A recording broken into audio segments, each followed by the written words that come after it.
There are maybe 10 design decisions in every animation that determine whether it looks amateur or professional. Most editors make them without even knowing they're making them. In this video, I'm going to name every single one so you never have to guess again. What is up, ladies and gentlemen, boys and girls? It's your boy Danny X Studios, or Danny, whatever you want to call me.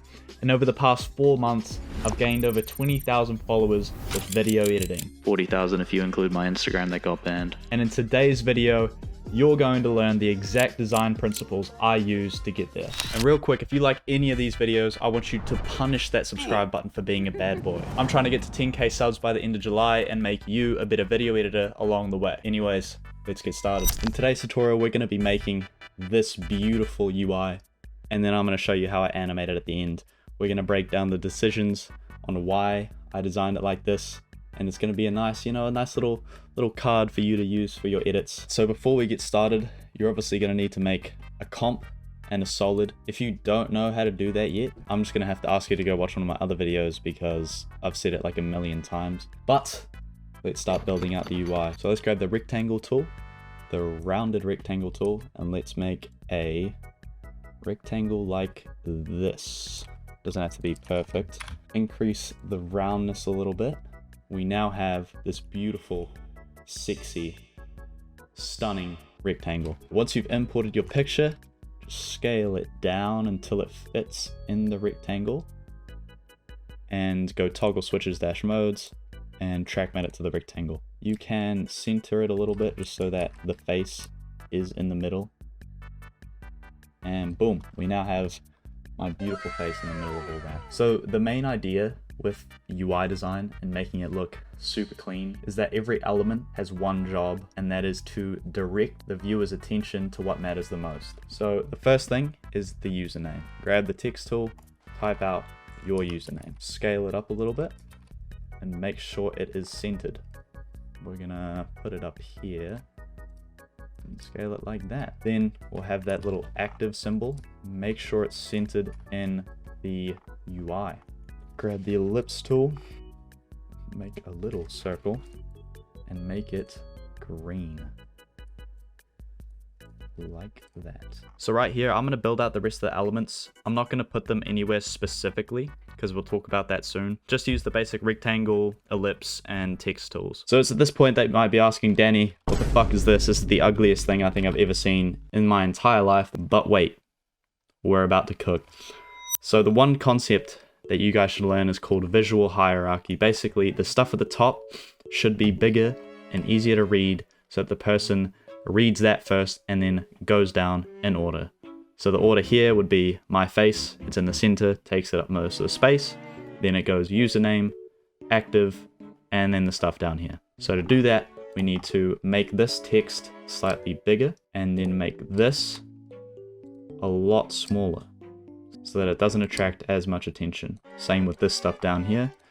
Make the username slightly smaller, and this username should be a lot smaller, as well as being down there.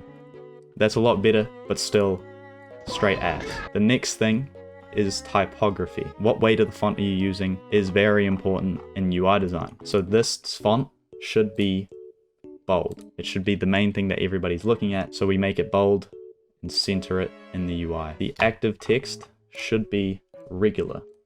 It's not as important, we don't want as many people reading it, so it should be smaller. This font down here should also be regular. Another way to reinforce your visual hierarchy and the order people read things is color. We've already got the basic color with this green button, with the blue follow, but with text that you don't want people to read or read second to this main text, you can do that by making it slightly darker, so it's not as prominent in your design. So that text is gray, this text should also be slightly grayer.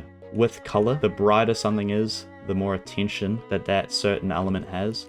So this follow button would be blue, and the reason it's okay to have this much contrast is because you want people to see this, you want them to hit follow, You want them to remember that. And if you notice within this UI, this follow button is the brightest element in the whole thing, right? Nothing else here except for maybe this little circle is as bright or prominent as that follow button, so most people look there. The next technique is spacing and padding. Now this is the most slept on thing that the majority of people, 9 times out of 10, get wrong, because if your spacing and padding looks like this, where all the elements are too close to the edge, it looks terrible, right? There's not enough breathing room.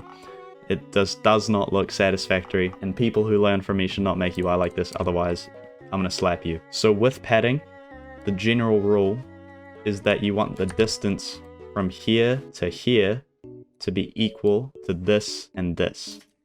That distance should be equal. This applies to everything else in the UI.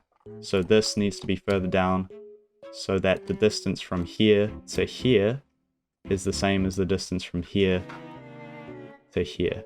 And of course, with padding and elements, just make sure they're centered. It's not that hard to center something in the frame. And padding also applies to text within other elements. So this follow text is way too big. You need to make it smaller, let some breathing room occur, and then apply the correct padding, like so. And this already looks 10 times better than what we had before. The last thing that we're gonna tweak is visibility, because some of the text here isn't very readable. The bed is gray, the text is gray, the jacket's kind of gray, this text is gray. And you can do this either by adding drop shadow, or you can do this how we're going to do it now, which is add that liquid glass sort of look. Copy and paste the main rectangle and put it above, adjust the size so that the height is smaller, and place it on the bottom so that it links up. Make it an adjustment layer, add fast box blur, and make the blur radius around 5. Then the pro tip, grab the pen tool and mask out the top.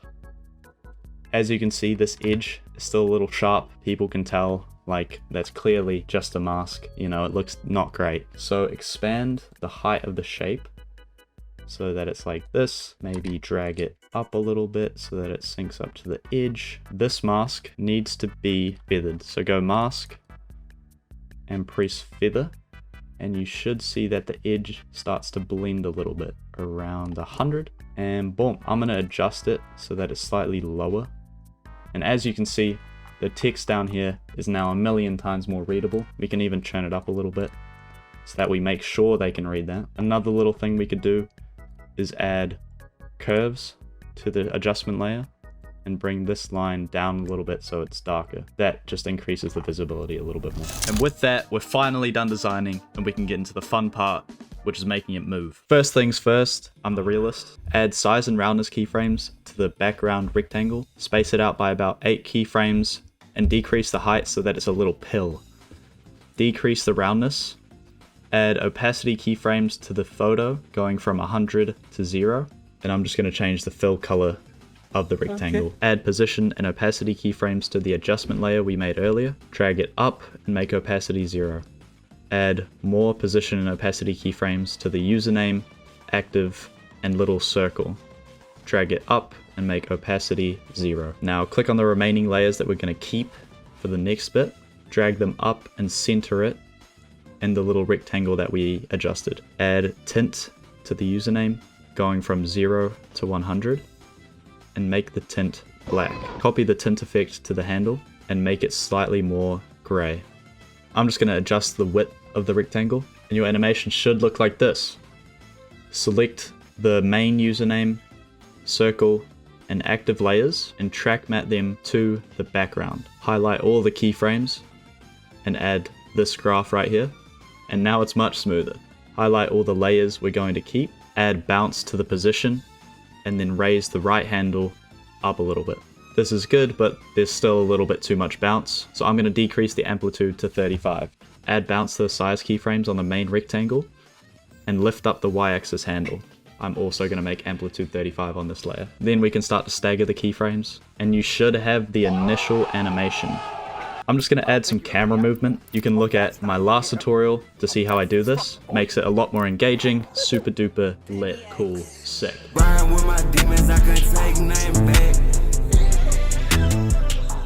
Anyways, ladies and gentlemen, that is the end of the video. I hope you enjoyed. Leave a like if you did, leave a dislike if you didn't, and let me know what was wrong. You know, I'm always trying to improve, give you guys better content. Of course, hit that subscribe button. If we get this video to 300 likes, I'll continue making tutorials just like this so you can get better. Anyways, peace out, homies.